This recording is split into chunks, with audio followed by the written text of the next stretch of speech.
अस्सलामुअलैकुम नाज़रीन, इख्तिलाफ़ी नोट में खुश आमदीद और मैं हूँ आपके साथ महरीन फ़ातिमा। तो नाज़रीन, प्रोग्राम में बात करेंगे वज़ीर-ए-आज़म शहबाज शरीफ ने गुज़श्ता रोज़ 100 दिन की कारकर्दगी कौम के सामने रखी, जिसमें शरह सूद, पेट्रोलियम मसनूआत और महंगाई को कामयाबी करार दिया और ये भी दावा किया कि अगर सख्ती से अमल किया जाए तो IMF का ये प्रोग्राम जो है वो आखिरी प्रोग्राम साबित होगा।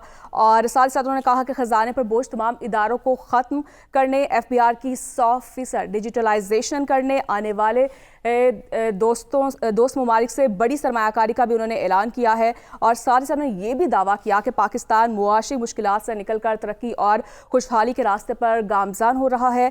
और इसके साथ साथ उन्होंने ये भी कहा कि बड़े बड़े जो दावे किए उसकी जगह अपनी जगह, मगर मुआशी जो हकायक हैं वो उसके बरक्स हैं। और हकायक ये हैं कि अप्रैल 2022 में तहरीक इंसाफ हुकूमत के खात्मे से लेकर आज तक पाकिस्तान की मुआशी पोजीशन जो है वो अदादोशुमार में बेहतर नहीं बल्कि बदतर हुई है। इक्तिसादी सर्वे के मुताबिक 2023 में ब्रेन ड्रेन में 119% का बड़ा इजाफा हुआ है। और ये बड़ा इजाफा है। इसके साथ साथ वज़ीर मनसूबाबंदी हसन इकबाल साहब ने तो कौम से मजीद 3 साल सब्र का तकाजा भी किया है। और ज़मीनी हक़ाइक़ है क्या, इसी पर अपने पैनलिस्ट की हम राय भी जानेंगे। और इसके साथ साथ जो कल खिताब किया गया है वज़ीर-ए-आज़म शहबाज शरीफ की जानिब से, पहले वो देख लेते हैं। हसन साहब, आपकी तरफ आऊँगी। जिस तरह से कल आपने सुना और बड़े बड़े दावे किए गए हैं और हकीकत से कितना ताल्लुक आप देख रहे हैं, क्या वाकई मुआशी जो हक़ाइक़ हैं वो ऐसे हैं? देखिए, बुनियादी तौर पर वज़ीर-ए-आज़म मोहम्मद शहबाज शरीफ साहब ने कल जो है वो ख़ताब किया, जिसमें अगर देखें तो गागेगी के अलावा तो तीसरा जुमला हमें नहीं मिला। हाँ, उस पर इल्ज़ामात थे, गम व गुस्से का इजहार था और जो है वो अपोजिशन के ख़िलाफ़ डायरेक्टली और इनडायरेक्टली जो है वो गुस्से का इजहार किया गया, इल्ज़ामात आयद किए गए माजी की हुकूमतों को लेकर। अवाम पर गुस्सा ही एक किस्म का निकाला गया। और चंद एक जो जुमले मैं देख रहा था, उन्होंने कहा कि 5 साल में कौम का मुस्तकबिल बदलेंगे। यहाँ पर भी उन्होंने गागेगी, फिर 1.5-2 माह में बड़े फैसले करेंगे, पाकिस्तान का मुस्तकबिल रोशन करने के लिए करे से करे फैसले करेंगे, जो कुर्बानी देना पड़ेगी देंगे और IMF का प्रोग्राम आखिरी होगा। फिर उन्होंने कहा कि तरक्की की दौर में हम साया ममालिक को हम पीछे छोड़ देंगे। पहले वो अपनी तरक्की पर फोकस करते रहे, PDM के दौर में आगे चल के बताता हूँ। फिर अवामी पैसे पर अयाशी नहीं करेंगे और कौम का एक एक धैला मुल्क की तरक्की पर खर्च होगा।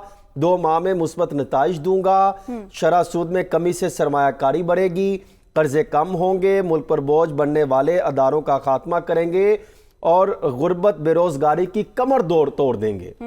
एक ऐसे वक्त में कमाल का ख्वाब देख रहा था कि अचानक पता लगा 3600 रुपए का इजाफी टैक्स लग गया और अचानक ये ख्वाब अधूरा का अधूरा रह गया। आप अंदाजा करें, कल शहबाज शरीफ साहब ने यह क्यों नहीं बताया कि 3600 अरब रुपए, 3600 अरब रुपए का टैक्स इस गरीब अवाम पर लगा दिया। और आपने ये क्यों नहीं बताया कि आपने अद्वियात, जिससे जान बचाने वाली अद्वियात जो हमेशा बढ़ती चली जाती हैं, कभी कम होने का नाम तक नहीं लेती, आपने चीनी, दूध, ट्रैक्टर, पोल्ट्री फीड, कंप्यूटर, कागज, स्टेशनरी, टेक्सटाइल, कोयला, प्लास्टिक, तिब्बी आलात, किसी को नहीं छोड़ा। हर जगह आपने टैक्सेस की भरमार कर दी। इस पर तो आपने कल कोई बात नहीं की।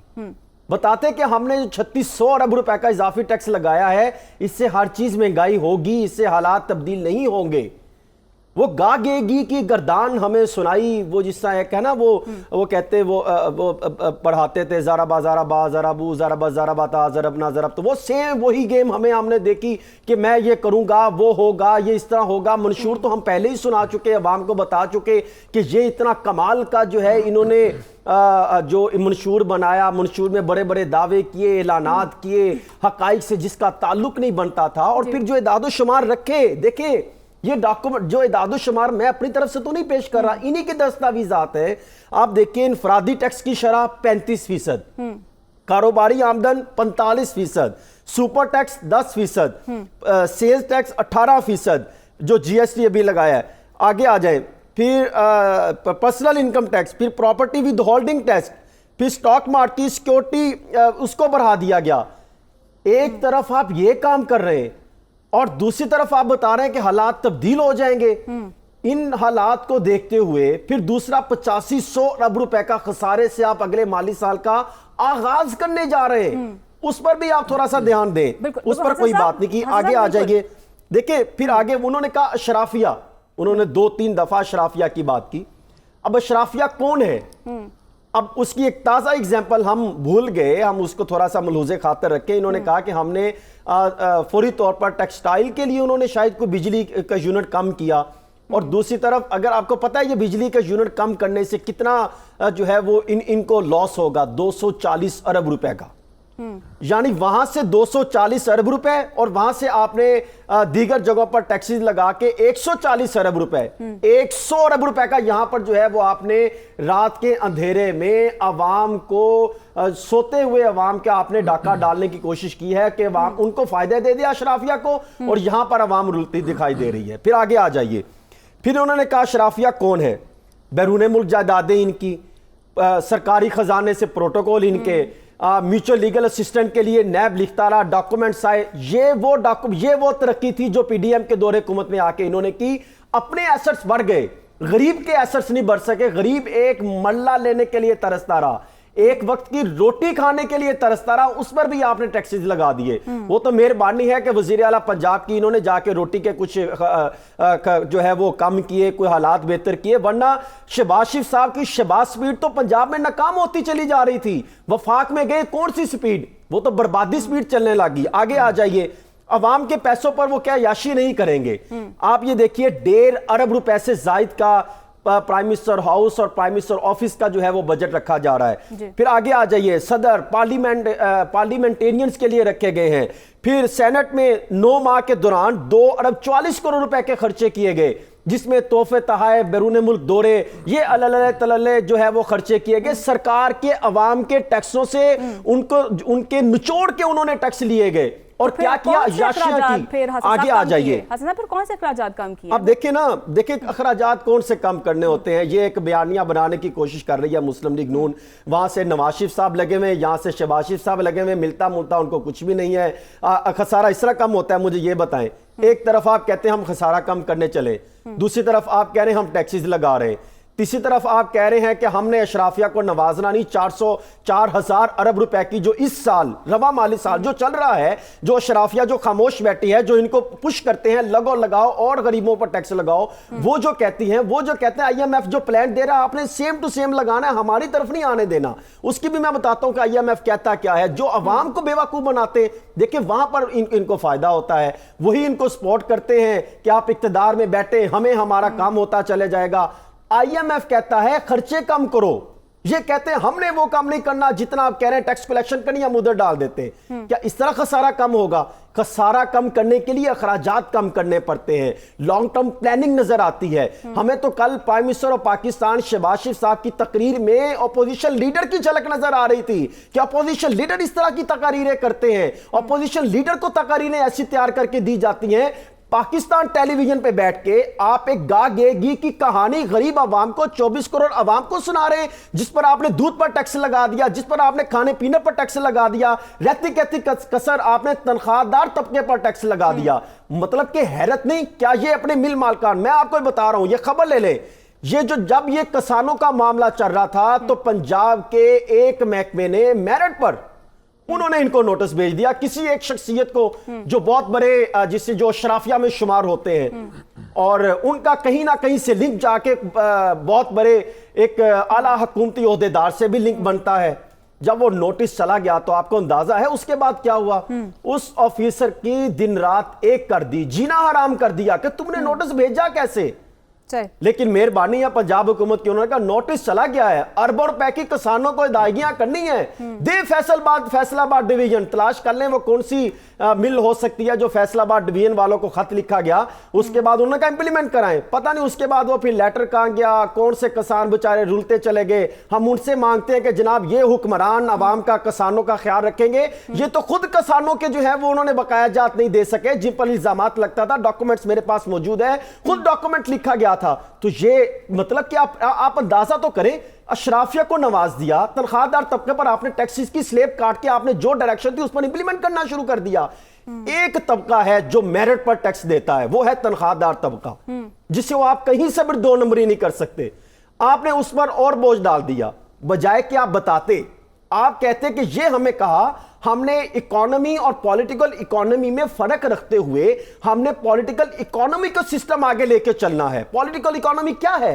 पॉलिटिकल इकोनॉमी यह है कि जो जमहूरी हुकूमतों में अवामी मफादात का ख्याल रखते हुए अवामी मकासद को बेहतर बनाने के लिए, अवाम को सहूलियात देने के लिए आप पॉलिटिकल इकोनॉमी के जरिए आप बजट का तयन करते हैं और अवाम को सहूलियात देने के लिए चलते हैं। इकोनॉमी तो वो होती है कि जो आमराने दौर में जो हम माजी में देखते रहे बजट, ये तो पता नहीं शहबाज शरीफ साहब कौन सा बजट लेकर आए हैं। यहां पे तो मुझे पॉलिटिकल इकोनॉमी का कहीं सवालों निशान नजर नहीं आता, कहीं पर कोई डॉक्यूमेंट्स, कोई इशारे नजर नहीं आते। मुझे तो ऐसा लगता है कोई विजन दिखाई नहीं दिया, ना बजट में, ना तकरीर में, ना कोई लॉन्ग टर्म प्लानिंग नहीं। जो दिया पकड़ के छाप दिया और लगा दिया। आदिल साहब, जिस तरह से हसन साहब भी बता रहे हैं और कल हमने देखा कि अपने खिताब में बार बार वो कह रहे थे कि पेट्रोल डीजल की कीमत में हमें कमी की गई है, लेकिन ये नहीं उन्होंने बताया कि बिजली के यूनिट में भी साथ जो है उन्होंने 10 रुपए जो है इजाफा कर दिया गया है। ये कैसा रिलीफ है? एक तरफ आप रिलीफ दे रहे हैं, दूसरी तरफ आप निकाल रहे हैं।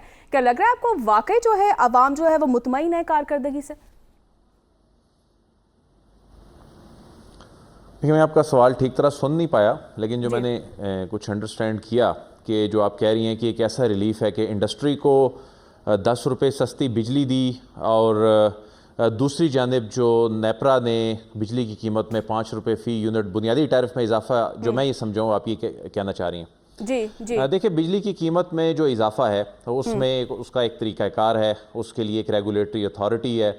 उस रेगुलेटरी अथॉरिटी में हुकूमत उसके पास जाती है, अपना मुकदमा जो है वो पेश करती है। उसके बाद फिर नेपरा ने अपना एक फ़ैसला सुनाया। ये बिजली की जो पैदावारी लागत है उसके तनाजुर में और वो जो आम सार्फिन पे ये पासान होना है, वो उसने अपना फ़ैसला जो है वो हुकूमत को भिजवा दिया और हुकूमत ने अब इसको इम्प्लीमेंट करना है, फेजेस में करना है। मोस्ट प्रोबेबली ये 2 से 3 या 3 से 4 फेजेस में ये पासान होगा। लेकिन इंडस्ट्री के हवाले से देर आयद दुरुस्त आयद, ये बहुत खुशाइंद फ़ैसला है। इंडस्ट्री जो है उसको इतनी महंगी बिजली के साथ आप एक कंपेटिटिव एक मार्केट में आप इस तरह एक कम्पीट नहीं कर सकते। ये आपको याद होगा कि गुज़िश्ता दौर में पीटीआई के दौर में भी ये इनिशिएटिव लिया गया था। उस वक्त गालिबन 5 रुपये का कोई रिलीफ दिया गया था और अब जो है ये 10 रुपये का रिलीफ दिया जा रहा है। ये बहुत खुशाइंद बात है। अगर इंडस्ट्री, एक जानिब इंडस्ट्री ज़ाहिर है उस पर टैक्सेस लग रहे हैं, एक्सपोर्ट्स पे टैक्सेस लग रहे हैं, तो काफ़ी उसकी हौसला शिकनी हुई थी, वो लोग मुल्क को सर्व कर रहे हैं, तो ये तो ज़रूरत थी। लेकिन देखें, जो कल प्राइम मिनिस्टर साहब ने कहा, जो उन्होंने बात की हम डिफ़ॉल्ट से बचे, ये बात दुरुस्त है कि ये हम इस चीज़ को कहीं कंसिडर ही नहीं करते ना। हम पिछले 1-1.5 साल पहले की सूरत हाल देखें तो क्या थी कि खुदा न खास्ता बस अगले 2-4 दिन में हम डिफ़ॉल्ट कर जाएंगे। डॉलर का कोई पता नहीं चल रहा था। लोगों ने क्या किया कि डॉलर जो है वो स्टॉक करना शुरू कर दिया, कहीं स्मगलिंग शुरू हो गई, लोगों ने अपने एसेट्स बेच के डॉलर रखने शुरू कर दिए। एक अनसर्टेनिटी थी, वो ख़त्म हुई। ये वाकई काबिल सताइश है। इसमें हमारे रियासती इदारों का बहुत बड़ा किरदार है। जो डॉलर की स्मगलिंग रुकी और एक गैर यकीनी सूरत हाल मईशत में ख़त्म हुई, उसकी कीमत, इसमें कोई शक नहीं है, अवाम को अदा करनी पड़ रही है और अवाम को अदा करनी पड़ेगी, उस पर भी हम आएंगे। लेकिन करेंसी मुस्तहकम हुई, महंगाई को कुछ ब्रेक लगी। इनकी नाअहली की वजह से महंगाई बढ़ी, लेकिन महंगाई को, इसमें कोई शक नहीं है, ब्रेक लगी भी है। मैं ये नहीं कहूँगा कि महंगाई में कमी आई है, जो ये हुकूमत कह रही है कि महंगाई में कमी आई, मैं इसको कहूँगा ब्रेक लगी। फिर निजकारी शुरू हो गई, जो शुरू ही नहीं हो पा रही थी। बिल आखिर ये पीआईए जैसे इदारों से जान छूटेगी। हुकूमत का काम नहीं है बिजनेस करना, अभी भी बहुत रेजिस्टेंस है हुकूमत को अपने इत्तेहादियों की जानिब से निजकारी के हवाले से, लेकिन अल्टीमेटली ये करना होगा। ये वो चीज़ें हैं जो खुशाइंद हैं।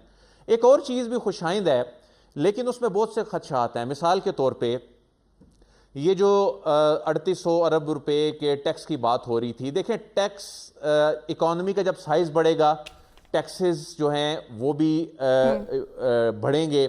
ऐसा नहीं है कि ये जो ये टैक्स लगने जा रहे हैं और इसमें से जो नए पहली मरतबा जो टैक्स लगने जा रहे हैं वो तकरीबन 1800 अरब के हैं। हाँ, गुज़िश्ता साल की निस्बत जो अगर हम देखें तो जो इजाफा है, तो वो ज़ाहिर है इकॉनमी का साइज भी बढ़ रहा है। लेकिन इस सारी सूरत हाल में परेशानी की बात यह है कि अवाम से कुर्बानी जो मांगी जा रही है, अवाम कुर्बानी दे भी रही है। कुर्बानी अगर वो नहीं तो ना देना चाहेगी, उसके बावजूद भी, लेकिन मसला ये है कि उस अवाम को ये नहीं बताया जा रहा कि उस अवाम की जेब से जो पैसा निकलवाया जा रहा है वो अशराफिया की शाह खर्चियों पे खर्च हो रहा है। वो अशराफिया जो कि गुज़िश्ता कई दहाइयों से उस अवाम के पैसे पे पलती बढ़ती आ रही है, क्या उसमें कमी हुई है? नहीं हुई। अगर हुई है तो ये इन्होंने बताया नहीं है। और हकीकत ये है कि ये ना कमी कर सके हैं ना कमी करेंगे, क्योंकि जब ये रिफॉर्म्स की जानिब जाते हैं, चाहे ये ब्यूरोक्रेसी में रिफॉर्म्स की जानिब जाते हैं, चाहे ये बचत करने के हवाले से कमेटियां बनाते हैं, तो उन्हीं ग्रुप्स को उठा के उन्हीं कमेटियों में डाल देते हैं जो खुद उसके सबसे बड़े बेनिफिशियरी हैं। तो ये एक बहुत बड़ा क्रेडिबिलिटी का मसला है कि जब अवाम को पता हो कि मेरा जो पैसा है मैं अपनी एक चीज पे कट लगा के कुर्बानी दे के कंट्रीब्यूट कर रहा हूं, लेकिन उसे ये पता हो कि उसका ये पैसा करप्शन में चला जाना है, उसके इस पैसे से किसी की लैंड क्रूजर आनी है, वो खुद महंगी बिजली खरीद रही है, लेकिन उसके पैसे से किसी के घर की मुफ्त बिजली आनी है, उसके पैसे से किसी को 5,000 यूनिट मुफ्त मिलने हैं, उसके पैसे से किसी को 2-3 हज़ार लीटर महीने का मुफ्त मिलना है। तो इस तरह की हौसला शिकनी के बाद जब आप इस तरह के टैक्सेस लगाएंगे तो उसके बाद टैक्स चोरी बढ़ेगी। उसके बाद इस बात का खदशा है कि बहुत सी जो इकोनॉमी को डॉक्यूमेंटेड करने की कोशिश कर रही हैं, इसके कोई ज्यादा हौसला अफजा नताइज नहीं निकलेंगे। और जिस तरह से इन्होंने एग्जेम्पशंस खत्म किए हैं, जिस तरह से इन्होंने जो पैक मसनूआत हैं, जो जनरल स्टोर की जो बहुत सी मसनूआत हैं, उन पर जो एग्जेम्पशंस हैं ख़त्म कर दी, उन पर टैक्स लगा दिया है। ये शायद इनको वजीर ख़जाना साहब और ये टेक्नोक्रेट हमेशा यही करते हैं। वो ये बता रहे हैं जी कि कोई ऑप्शन नहीं है इस वक्त, IMF के पास चूंकि जाना ही जाना है, ये बातें माननी होंगी। सबसे आसान और सस्ता काम हमेशा से जो किया जाता है, जो बेचारे टैक्स दे रहे होते हैं, जो गरीब आवाम की जो चीज़ होती है उस पर टैक्स लगा दो और आसानी से वो आप जो है उससे महसूलात हासिल कर लो। लेकिन उसके नतीजे में जो महंगाई का एक तूफान आता नजर आ रहा है, उसकी तैयारी मुझे तो नजर नहीं आ रही। उसका इम्पैक्ट दो तरह से आना है। देखें, एक तो इम्पैक्ट इसका आना है जब जाहिर है 18% टैक्स लगेगा और ये जो कीमतें हैं वो शूट करेंगी। एक इम्पैक्ट तो ये है। दूसरा एक पैनिक क्रिएट हुआ है। आप मार्केट में जाएं, आप मेडिकल स्टोर पे जाएं, बिल्कुल 40% के करीब जो है वो कुव्वत खरीद पहले ही कम हो चुकी है। ऐसे में जैसे मजीद टैक्सेस बढ़ रहे हैं, 40% के करीब जो कुव्वत खरीद कम हो चुकी है। एक जानिब इनकी ये तैयारी नजर नहीं आती, जो इन्होंने बहुत सी एग्जेम्पशंस खत्म की हैं, टैक्सेस लगा दिए हैं, अंधाधुंध टैक्सेस लगा दिए हैं, और एक ऐसे एनवायरनमेंट में लगाए हैं जब क्रेडिबिलिटी का बहुत बड़ा क्राइसिस है, जो कि मैं पहले बात कर रहा हूं कि आवाम को यकीन ही नहीं है कि उसका टैक्स उस पर लगना है। और एक ऐसे वक्त में आपने इतने ज्यादा जो टैक्सेस, इनडायरेक्ट टैक्सेस में तो आप इस हद तक कामयाब हो जाएंगे। आवाम का जो खून पसीना जो है, आवाम को जिस तरह से नचोड़ा जा रहा है, लेकिन जिस तरह से ये इकोनॉमी को डॉक्यूमेंट करने की कोशिश कर रहे हैं, जिस तरह से ताजरों को लेकर आ रहे हैं, टैक्स नेट में लाने की कोशिश कर रहे हैं, और नजर आता है जिस तरह वजीर खजाना से सवाल ये हुआ कि एक शख्स जिसकी तनख्वाह 45,000 है उसको तो नोटिस आ जाता है, उसकी सिम बंद हो जाती है, लेकिन दुबई लीक्स में जिनके नाम आते हैं, जिसमें आपके वुज़रा के नाम शामिल हैं, क्या उनको नोटिस जारी किए हैं? क्या हुकूमत ने इस हवाले से अवाम को कुछ बताया है? क्या उन बड़े बड़े लोगों को, उन बड़े ब्यूरोक्रेट्स, रिटायर्ड जर्नैलों को, उनके खिलाफ कोई कार्रवाई हुई है? जब इस तरह की सिचुएशन होगी, क्रेडिबिलिटी क्राइसिस होगा, लोग ये देख रहे होंगे कि उनको कोई पूछने वाला नहीं है, उनसे कोई हिसाब लेने वाला नहीं है, और उन लोगों की जेब से चीज निकल के उनके घर की फ्री बिजली आएगी, उनके घर के उनका जो पेट्रोल है 1000 लीटर जो है उनको महीने का मिलेगा, एक आम आदमी की जेब पे कट लगने के बाद। तो ऐसी सिचुएशन में कौन ताजर आएगा? और उसको पता हो कि जब इस टैक्स नेट में आना है और उसके बाद एक एक्सप्लॉयटेशन का एक नया बाब खुल जाना है, जिस तरह FBR में आपका नाम ऑडिट में अगर आ जाए, उसके बाद आप बरसों समझें कि उस चुंगल में फंस गए, और उसके बाद जो उस शख्स के साथ सलूक होता है या जो उस ताजिर के साथ सलूक होता है, तो इस तरह के एनवायरनमेंट में आप जबरदस्ती तो इस तरह के इनडायरेक्ट टैक्स लगाकर अवाम का ये हशर नशर कर सकते हैं, लेकिन जो आपने एक टैक्स बेस बढ़ानी है, अवाम का एतमाद हासिल करना है, आपने एक टैक्स नेट को बढ़ाना है,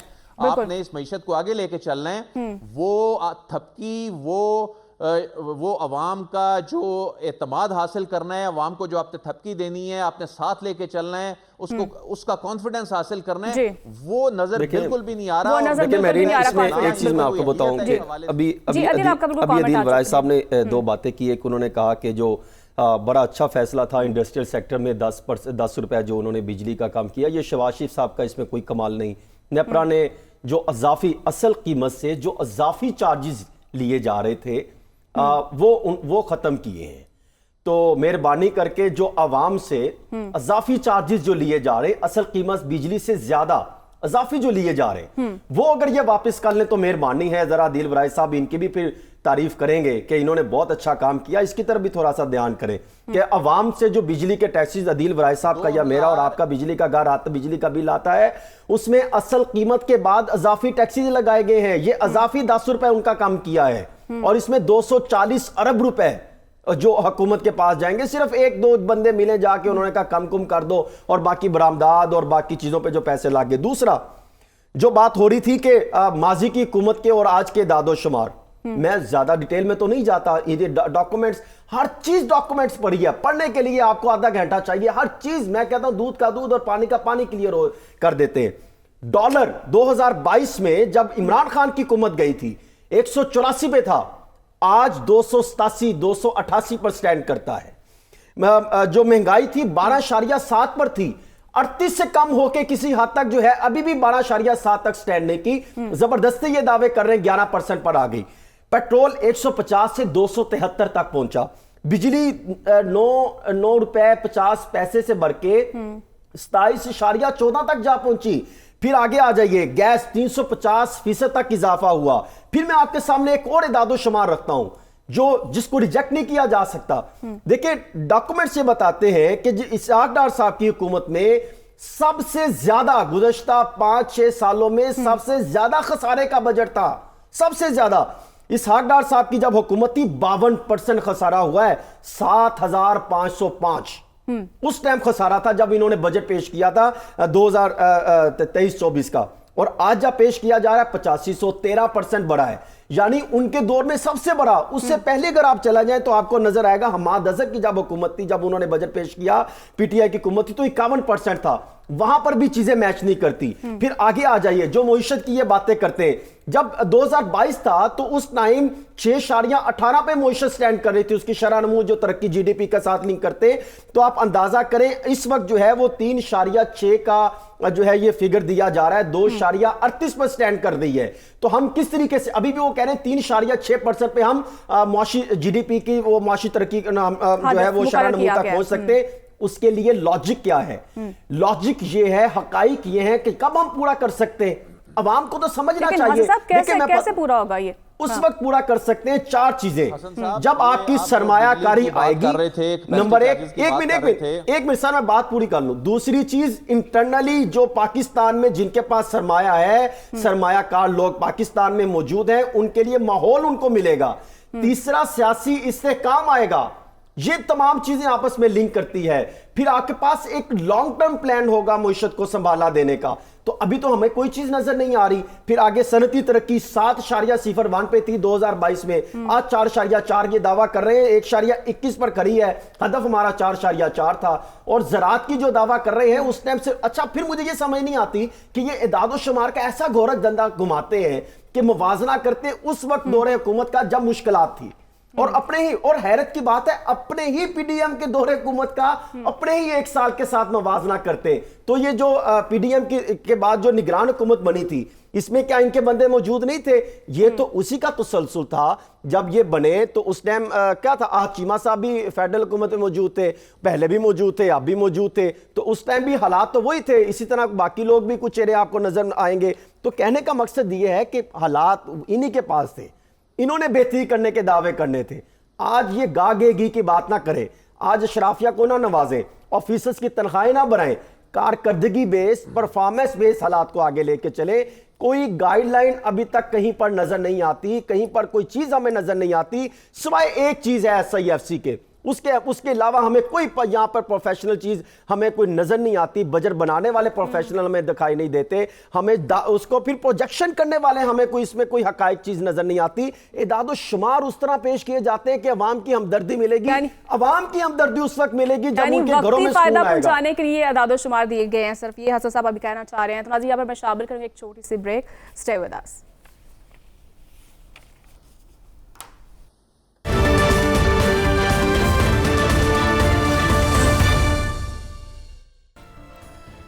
वेलकम बैक नाज़रीन। और मरकज़ में वज़ीर-ए-आज़म शहबाज शरीफ की 100 दिन की कारकर्दगी के बाद अब हम बात करेंगे मरियम साहिबा की। और बतौर वज़ीर आला पंजाब 100 दिन को अवाम कैसे देखते हैं, इस हवाले से एक सर्वे सामने आया है जिसमें सूबे के 36 अजला से 210 अफराद से बात की गई और 55% अवाम वज़ीर आला पंजाब मरियम नवाज़ की 3 माह की कारकर्दगी से मुतमईन है। और जब उनसे पूछा गया कि अगर आप हुकूमत की कारकर्दगी से मुतमईन नहीं तो मज़ीद कितना वक्त देने को तैयार हैं, तो 51% का जवाब था कि हालात ठीक हो ही नहीं सकते। अदिल साहब, आपकी तरफ आऊँगी। और 55% अवाम जो है वो मरियम नवाज़ की 3 माह की कारकर्दगी से मुतमईन है। आप भी मुतमईन हैं? ये जो सर्वेज होते हैं ना, ये आप देखें इंडिया में जिस तरह बड़े बड़ी सर्वे कंपनियों को शिकस्त हुई, पाकिस्तान में इलेक्शन से पहले बड़ी बड़ी सर्वे कंपनियों को जो है वो धचका लगा, शिकस्त हुई। अब ये सर्वेज की क्रेडिबिलिटी उस तरह से नहीं रही।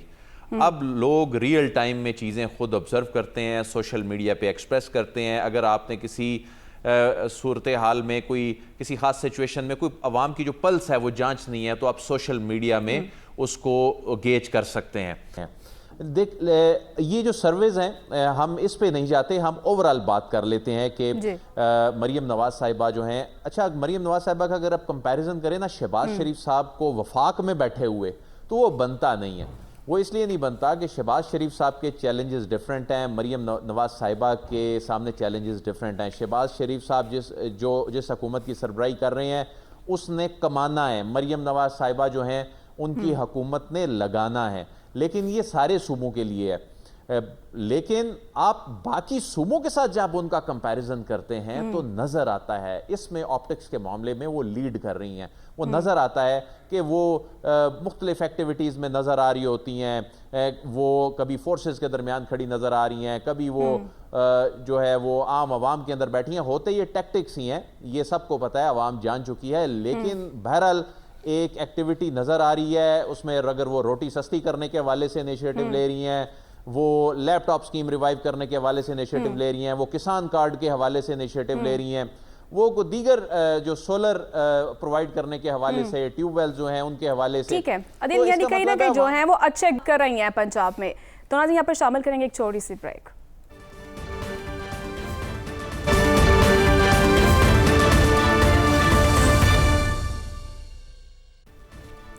वेलकम बैक नाज़रीन। हसन साहब, और सर्वे में ये भी शामिल है कि 60% जो है अवाम समझते हैं कि गुज़श्ता 3 माह में मरियम नवाज साहिबा की मकबूलियत में इजाफा हुआ है।